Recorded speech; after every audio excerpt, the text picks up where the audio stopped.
podcast that asks why. I'm Hannah Abrams, and I'm joined as always by Tony Brew and Avi Cooper. Hey, guys. Hey, Hannah. Good evening. Hello, hello. We're All back. right. We're back at it. Back in the studio.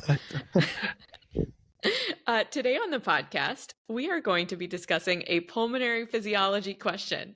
So, Avi, I can see your massive excitement. Yes. You're a pulmonologist, you're an intensivist, but we haven't talked about that many pulmonary critical care topics on the show. So, I am looking forward to learning from you today. What are we learning about? Hannah, you're right. We have broached a few pulmonary and critical care topics on the episodes that I've led. We talked about albuterol-induced lactic acidosis. We've talked about propofol-related infusion syndrome. And of course, one of my personal favorites of the episodes, at least that I've helped lead, was the man who purposely paralyzed himself back in episode 46. And, so I really enjoy actually not talking about pulmonary and critical care topics on this show because it's what I talk about all day clinically.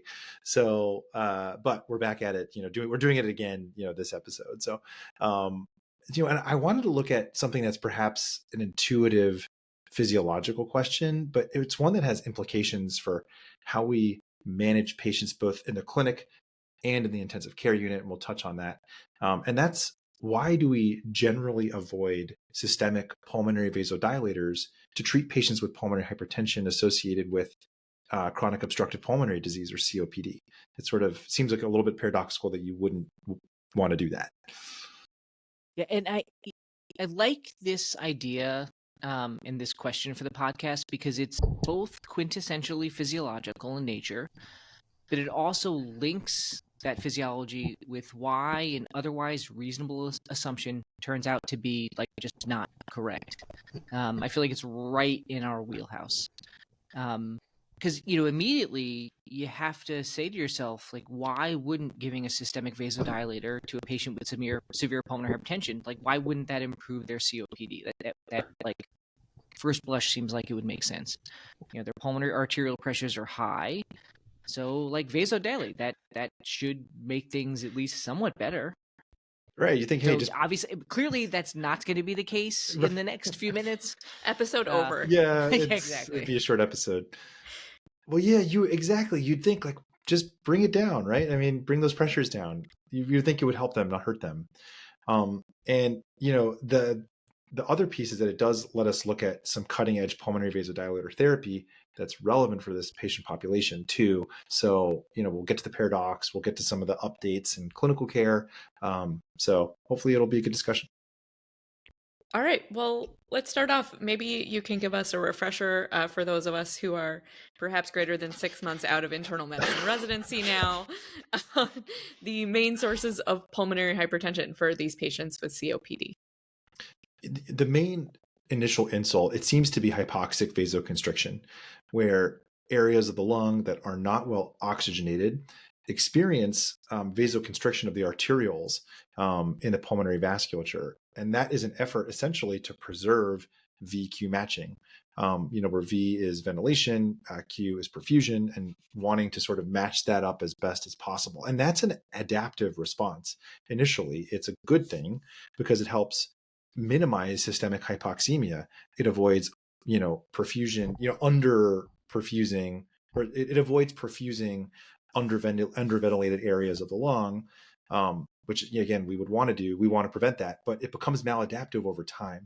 And that leads to things like vascular remodeling. And that then leads to even worse pulmonary hypertension. There's also probably a role for physical destruction of the alveoli with emphysema, right? If you look at a CT scan of a patient with really bad emphysema, there's a lot of air, right? Not a lot of lung. And so the alveoli are getting destroyed. And part of that is the pulmonary capillary bed and the vasculature there are getting destroyed as well. And Tony, you did a really cool tutorial, I think one of your first ones, way back in 2019 on hyperoxia. And if I recall, you touched on the mechanisms of hypoxic vasoconstriction in the lungs, including some really fascinating, perhaps special oxygen sensing mitochondria and the pulmonary vasculature. So can you walk us through that mechanism? Yeah, I'll try to make this very brief because I do remember being totally blown away when I came across a specific fact when I was researching this. But yeah, in that tutorial, I discussed hypoxic vasodilation in the systemic arterial system and how this is the exact opposite of hypoxic vasoconstriction that we see in the pulmonary vasculature. And as you noted, Avi, I came across some really fascinating data that kind of suggested that the oxygen sensors in the mitochondria of vascular smooth muscles are distinct. So to put that another way, the authors of one of the papers I found suggested that the mitochondria themselves in the lungs and then the systemic system are distinct mitochondria. Like we have different mitochondria in those different regions of the body, which is insane to imagine. But as a result of these differences in mitochondria, the smooth muscles surrounding the mitochondria kind of react in opposite manner to the same stimulus, the hypoxia. And it turns out the mediator is probably hydrogen peroxide and not really oxygen itself. It's probably the reactive oxygen species that are produced sort of downstream. But like just so Amazing. weird that you can imagine like in the lung and out in the kidney that the mitochondria are different. It's just crazy. Right, both needing to sense oxygen, but then react in completely different ways. Exactly. So cool. And sort of, if we sort of transpose that biological mechanism on what's happening in areas of lung that are hypoxic, if it's sensing less oxygen being delivered to those alveoli, the adaptive response initially is hypoxic vasoconstriction. It's compensatory, it's helpful, it's important. But then in the long run, it's maladaptive. And I think of it sort of like an antalgic gait with like an orthopedic issue, like osteoarthritis of the knee, right? Like at first, it helps the person to continue to walk. It minimizes pain. But if the underlying problem isn't addressed, the antalgic gait, it persists. And then you get altered biomechanics, other joint issues, other injuries. And so hypoxic vasoconstriction, it helps someone with COPD oxygenate. But in the long run, it can lead to pulmonary hypertension, unfortunately. Yeah, sort of like RAS activation in heart failure too. Another one of these examples that's where a great analogy. Your compensation is playing against you. But I suppose coming back to the original question and maybe also coming back to the heart, if someone does have pulmonary hypertension and COPD, I think the gut instinct reaction, the reason that we think we might give pulmonary vasodilators is because we think that it might ease some pressure off the right ventricle, this stressed and decompensated right ventricle. So why is that not right? Yeah, I mean, so let's use sildenafil as an example. So you'll recall that it's a phosphodiesterase 5 inhibitor that leads to pulmonary vasodilation. Not surprisingly, if you give sildenafil to someone who has pulmonary hypertension from COPD or associated with COPD, their pulse will go down both at rest and when they exercise. In one study from 2010 in the ATS Blue Journal, they found that giving either 20 or 40 milligrams of sildenafil to patients with COPD and PH led to decreases of pulmonary artery pressures by 6 millimeters of mercury at rest, 11 millimeters of mercury with exercise. And these decreases were seen even 1 hour after the sildenafil was administered. So initially, you're sort of like, okay. I am sensing the phrase surrogate endpoint maybe coming up, because it seems like, oh hooray, right? If this is a great endpoint, right? Improvement in the pressures, but there's got to be a but coming up, right? So what else did we see? Yeah, there is a but. And in the same experiment, the authors tested oxygenation and VQ matching before and after sildenafil, and they found that blood oxygen levels decreased despite the pulmonary pressures decreasing as well. So again, not the way that you would want things to go. But before we go any further, let's take a break to hear from one of the sponsors of this episode. All right. So before the break, we were talking about some conflicting results where we saw that sildenafil decreased pulmonary arterial pressures and pulmonary hypertension that's from COPD, which we assumed would be a good thing, but blood oxygen levels still went down. And I've never had a patient tell me, "Thank you, doctor, for changing the numbers on the PA catheter." Well, I didn't feel better. So Avi, help us square the circle. What why did blood oxygen levels go down even when pulmonary arterial pressures went also down? Yeah, I mean, so the key is where is pulmonary vasodilation happening, right? So vasodilation in healthier participatory alveoli, that's a good thing. But what we don't want is for more poorly ventilated, relatively hypoxic areas of the lung to vasodilate, because that's going to draw, more blood there and sort of worsen that VQ matching that you're trying to maintain. So when you give a systemic pulmonary vasodilator like sildenafil, it's going to vasodilate every part of the lung that it has access to, which of course ends up being all areas, whether healthier or not. So if you imagine someone with like maybe severe apical emphysema, the tops of their lungs are full of structural damage, the bottoms might be relatively spared. Sildenafil is going to vasodilate all of it. And that's what that group from 2010 saw. Sildenafil worsened VQ matching, or another way to think of that is increased VQ mismatch, by increasing perfusion to diseased areas of the lung, drawing more blood flow there. So, that's sort of what we see. And it sounds like what you're describing is disruption of the compensatory hypoxic vasoconstriction that is intended, like that is there for a reason. Yeah, exactly. I mean, essentially, what you're describing, Tony, is a situation where you have sort of like a mixture, simultaneously adaptive and maladaptive thing happening. That hypoxic vasoconstriction is both helpful and harmful, but in the moment, in terms of like oxygenating, it is helpful, even if in the long run it's contributing to pulmonary hypertension. So giving this vasodilator systemically wipes out the hypoxic vasoconstriction, and then clinically you get worse hypoxemia, worse dyspnea, worse quality of life, right? And that's what's seen sort of clinically in the literature base. And so, there is a way to administer vasodilators, pulmonary vasodilators to patients with lung disease, including COPD, without necessarily worsening their physiology. So I will ask you what you think that might be. Yeah, you gotta deliver it only to the alveoli that are adequately receiving air, right? And therefore that you want to have both V and Q increase. So then you give it inhaled, right? Exactly. And in the ICU, we use inhaled pulmonary vasodilators not infrequently for patients who have severe ARDS leading to refractory hypoxemia, especially if like the things that we do to try to improve oxygenation on the ventilator, evidence-based things like adequate PEEP and proning are ineffective. Then often pulmonary vasodilators, inhaled pulmonary vasodilators, will be a useful adjunct.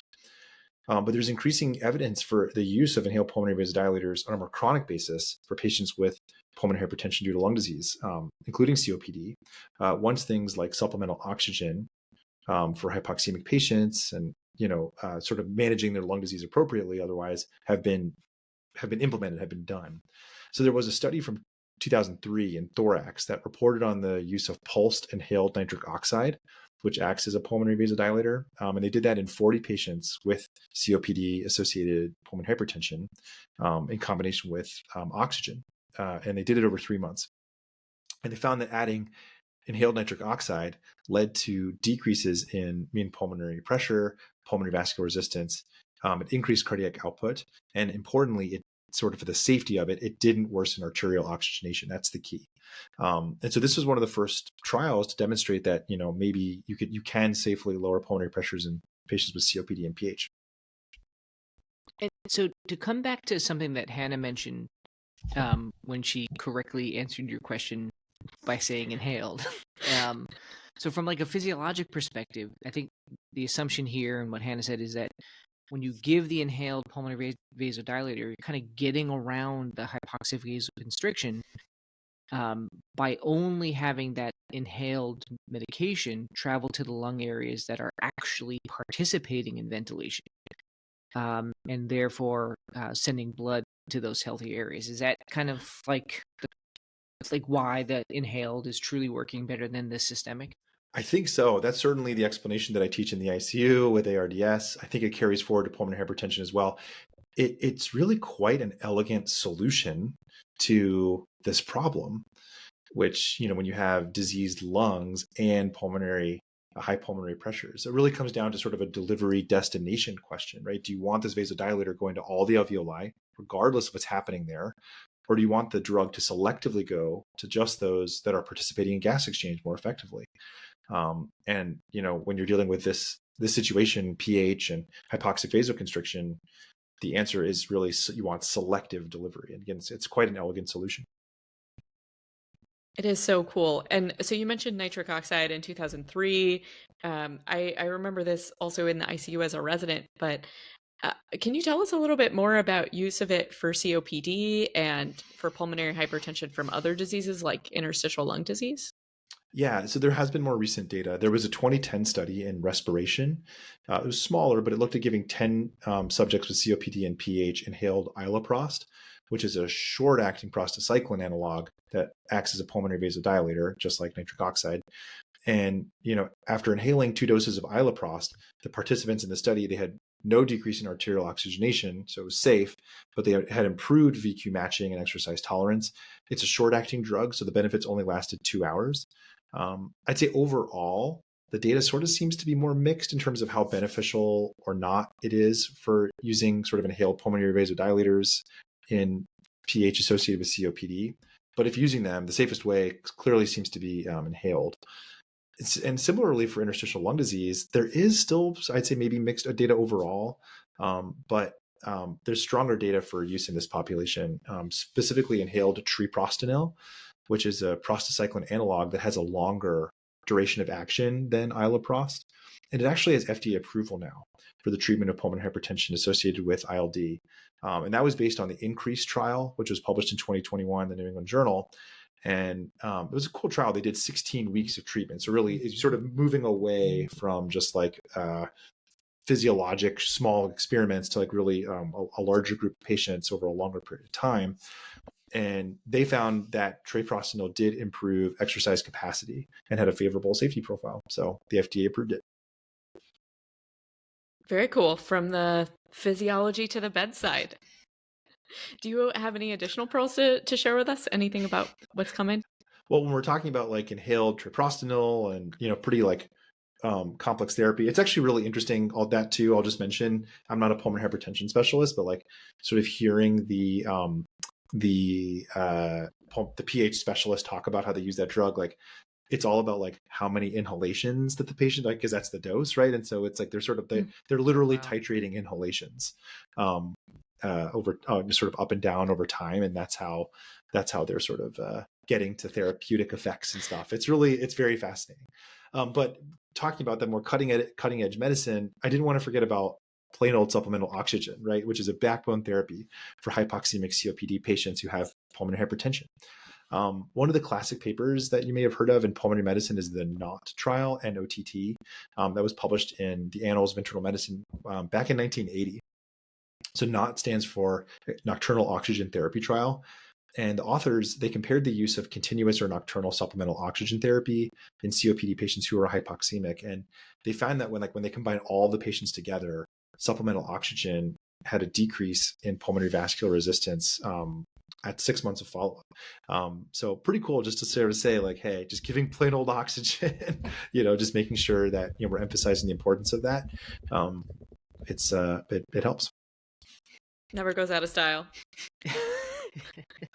Yeah, oxygen, I guess, is a good thing. It's pretty important. But it's interesting though, because as we've been talking through this, this discussion of hypoxic vasoconstriction and specifically supplemental oxygen, it makes me think of something as an inpatient doctor on the floor we often talk about, which is you'll be careful about too much oxygen for patients who have acute exacerbation of COPD, because if you give them too much oxygen, they might become hypercapnic. And I think the main mechanism there is relief of the hypoxic vasoconstriction that is what, in some ways, as you've outlined here, in the short term, the appropriate response. And when you relieve that by giving someone 100% FiO2, that relief will lead to more dead space and more hypercapnia. Am I getting that right? Yeah, that's my understanding as well. And I think, that is important to dispel, I think, the myth that some people, I think, still get taught, which is that like it's reducing their sort of respiratory drive. Yeah. And it's, oxygenation is really not the primary driver at all of the drive to breathe. And so it is probably more what you said, Tony, I think, which is, increased dead space leading to CO2 narcosis is probably more what you're seeing. And then they hypoventilate, and it sort of is a vicious cycle there. But I think you're right. That is not meant to undermine the importance of oxygen for patients who are chronically hypoxic. Yeah, but they don't need to be 100%, right? They, exactly. You get them to 90. You get them to 90. Yeah. Well, I feel like you took us to the cutting edge and then back right at the end to the 1980s with like, oh, wow, oxygen is a good thing. So this has kind of been a whirlwind of pulmonary pathophysiology, pharmacotherapy, a little bit of kind of everything. Oxygen, inhaled, exhaled, oxygen sensing mitochondria. Yeah. So you got it in all angles. So you're gonna have to like bring us home with some take-home points. Okay, so hypoxic vasoconstriction, it's the main cause of pulmonary hypertension when associated with COPD. And in that situation, systemically administered pulmonary vasodilators can worsen VQ matching, therefore can worsen hypoxemia, even when they're lowering pulmonary artery pressures, which you would think is a good thing. Inhaled pulmonary vasodilators appear to be safer in this situation because of just like selective drug delivery. But there's better data for inhaled treprostinil in interstitial lung disease associated PH, and that now has FDA approval. And of course, plain old supplemental oxygen, it's important in hypoxemic patients with COPD. It brings down pulmonary vascular resistance by minimizing the maladaptive component of hypoxic vasoconstriction. All right. That wraps up another episode of the Curious Clinicians. So thank you as always for joining us.